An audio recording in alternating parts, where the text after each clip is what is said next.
Good morning बच्चों। मैं start किया था कोऑर्डिनेट ज्योमेट्री एक्सरसाइज 2 भी कंप्लीट कर लिया था। ठीक है, सो एक्सरसाइज 2 से आगे मैं करूँगा आपको कोऑर्डिनेट ज्योमेट्री। थोड़ा बहुत समझ में आ गया होगा आप लोग को क्या होता है, कैसे इसमें डील करते हैं, क्या क्या करते हैं, है ना।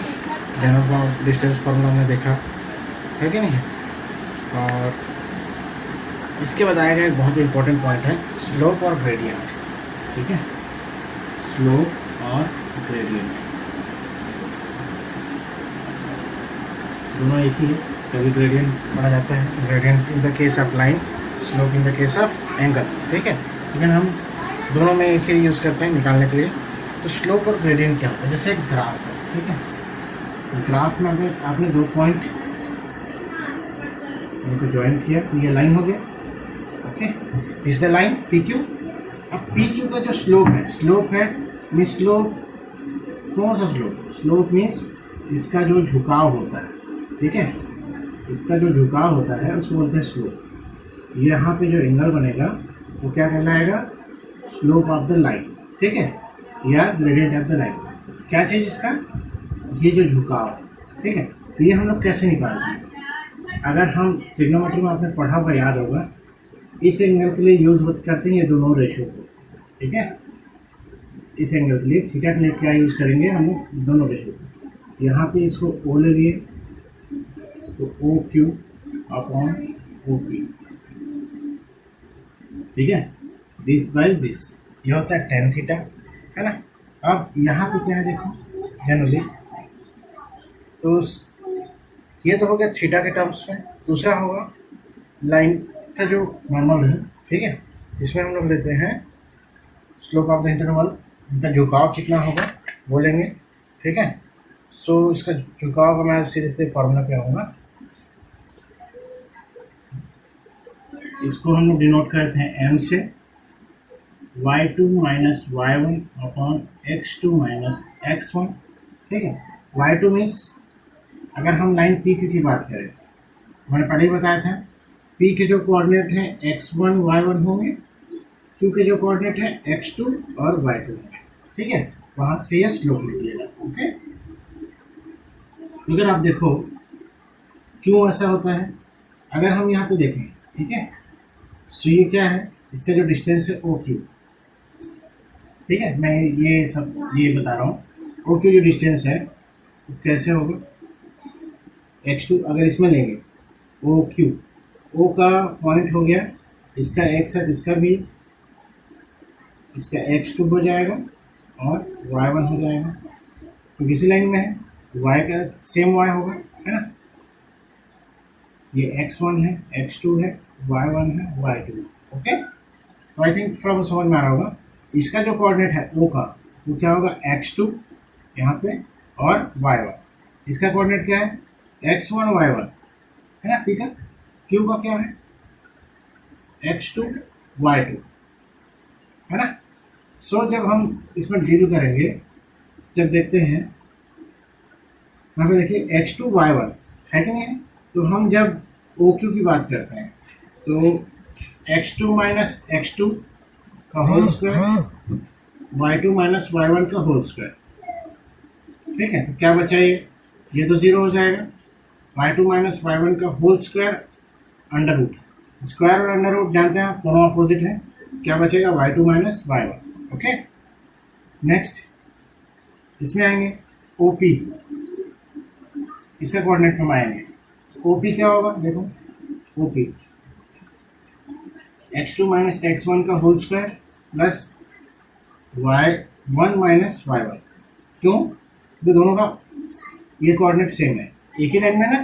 ठीक है, एक ही लाइन में है। देखिए यहाँ पे p सीधे सीधे है, y में भी है, तो y का जो कोऑर्डिनेट हो, y जो कोऑर्डिनेट है वो सेम है दोनों केस में, लाइन सीधी है ना। और वैसे ही यहाँ पे x का कोऑर्डिनेट सेम है, इसलिए x जीरो हो गया, यहाँ पे y जीरो हो जाएगा। ओके, इसको अंडर रूट करो, अब देखो ये जीरो हो जाएगा, बचा क्या? x2 माइनस x1 का होल स्क्वायर। ये दोनों आपस में काटना नहीं है सर, दोनों एक दूसरे के एनिमी है, मीन्स दोनों एक दूसरे को खत्म कर देंगे। बचेगा क्या? x2 minus x1। तो यही हमने लिखा हुआ है। ठीक है, आगे समझना। So this is the slope. tan theta को हम लेते हैं m, अब इसी से एक स्टैंडर्ड इक्वेशन होता है लाइन का, जो आप आगे आगे क्लास में, बड़ी क्लास में पढ़ेंगे, standard equation of the line. ठीक है, ये होता है y equal to M X plus C. ठीक है, y equal to M X plus C. तो इसमें y जो है ना, इसको मैं बता दे रहा हूँ एक एक चीज। ठीक है, what is y, what is m, तो समझ में आ गया होगा। हम डायरेक्टली पॉइंट्स की वैल्यू नहीं रख सकते हैं, इसको दूसरे तरीके हम लिख सकते हैं y2 minus y1 m x2 minus x1 plus C. Plus C में से कांस्टेंट टर्म लेते हैं। ठीक है, और एम एक्स को हम ऐसे लिख सकते हैं x2 माइनस x1, y को अब यहीं से आया है, यहाँ क्रॉस मल्टीप्लाई करोगे एम x2 माइनस x1 और y2 माइनस y1, y की जगह। ठीक है, बस इतना ही होगा। तो ये एक स्टैंडर्ड इक्वेशन है, मतलब y और x के साथ एक कांस्टेंट कोई भी नंबर भी हो सकता है, कोई कुछ और भी हो सकता है। सो ये कांस्टेंट फंक्शन है। ठीक, सो यहाँ तक आपको समझ में आ गया होगा। ये स्टैंडर्ड लाइन इक्वेशन है, स्टैंडर्ड इक्वेशन ऑफ लाइन। ये आप आगे जाके बड़ी क्लास में भी यूज करोगे बहुत बार, है ना, कि ये जो लाइन पी क्यू पे है, इसका इक्वेशन कैसे बनाएंगे, ऐसा बनाएंगे। ओके, ठीक है। सो स्लोप निकालना बहुत इजी टास्क है। आप सीधे पॉइंट्स को रखिए, पॉइंट्स दिया होता है। ठीक है, पॉइंट्स दिया होता है, पॉइंट को रखिए और निकाल लीजिए। टेन थीटा का थीटा का वैल्यू नहीं निकालना है आपको, आपको ये एम की वैल्यू निकालना है। ठीक है, आपको स्लोप या ग्रेडियंट निकालने पड़ेगा, तो आपको ये एम की वैल्यू निकालना है। ओके, सो आई थिंक समझ में आ गया होगा।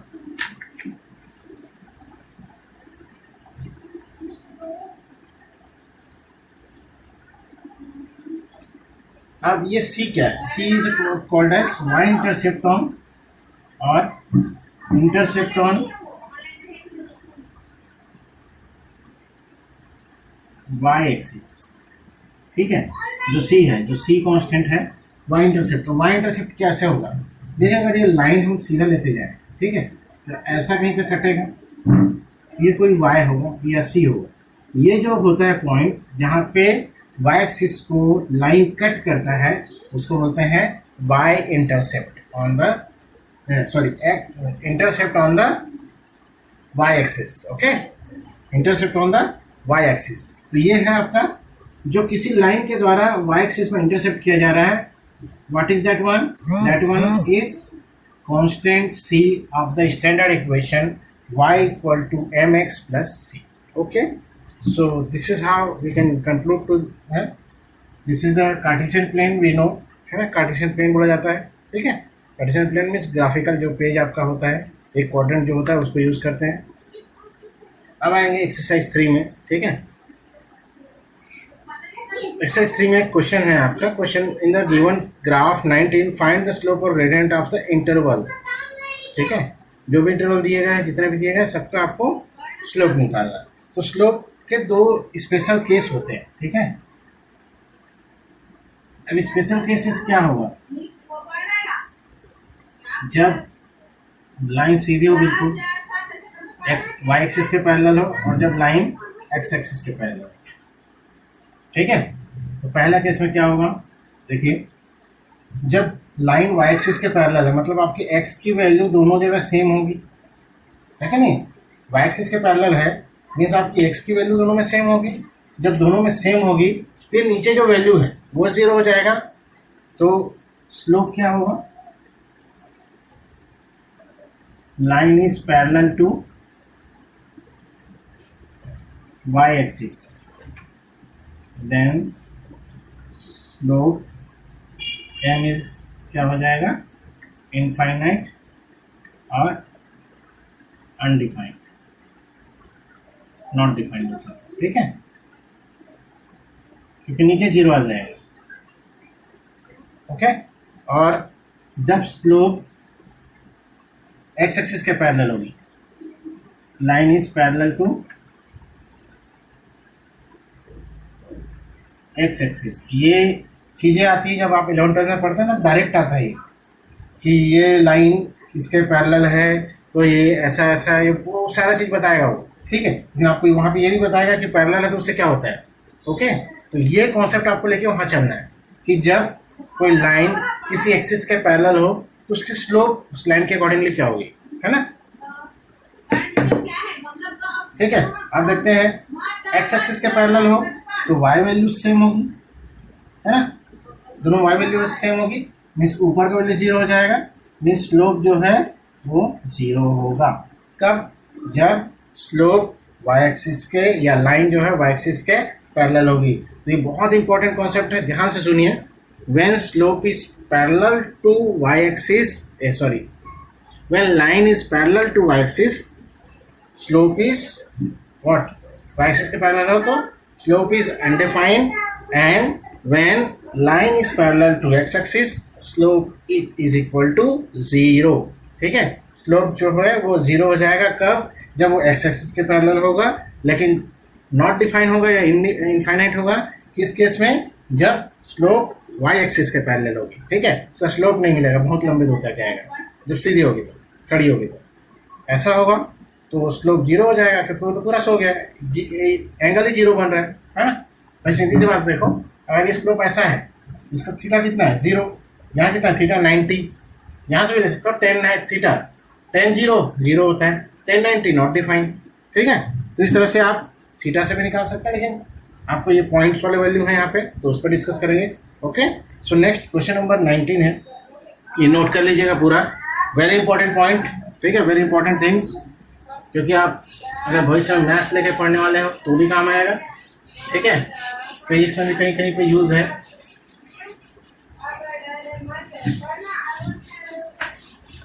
नेक्स्ट आते हैं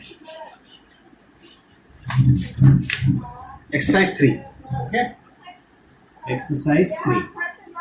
so first question graph question दिया हुआ है, मैं बता दे रहा हूँ आपको करना कैसे है। जैसे मैं एक पॉइंट, एक लाइन ले रहा हूँ ए बी, एक एग्जांपल बता दे रहा हूँ। ए का कोऑर्डिनेट्स है 1 5, बी का है 3 7। ठीक है, तो लाइन ए बी सबसे पहले लिखोगे, है ना, slope m is equal to y2 minus y1 by x2 minus x1.